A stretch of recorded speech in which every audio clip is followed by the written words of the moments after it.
اور قرآن کو ناپاک چیز میں رکھنا حرام ہے، جائز پاک چیز میں حرام نہیں، بلکہ آگ سب سے زیادہ پاک ہے، وہاں ناپاک چیز کا ہی نہیں ہو تو ناپاک کو ایسے بھی جلا دیتی ہے، تو ہاتھ رکھ تیرے کو بھی سمجھ گئے؟ تو آگ پاک ہے، یہ عنصر ہے، اور عنصر آگ کی وجہ سے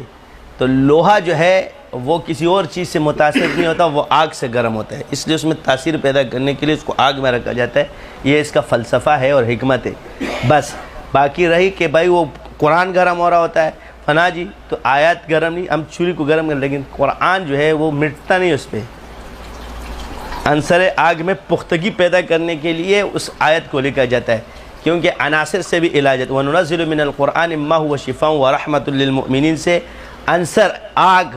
یعنی انسان کے اندر جو آگ ہے اس عنصر کو اس چھری کے ذریعے کنٹرول کرنے کے لیے یہ اعمال کیے جاتے ہیں۔ اسی طرح شیاطین جتنے یہ آگ سے پیدا ہوتے ہیں،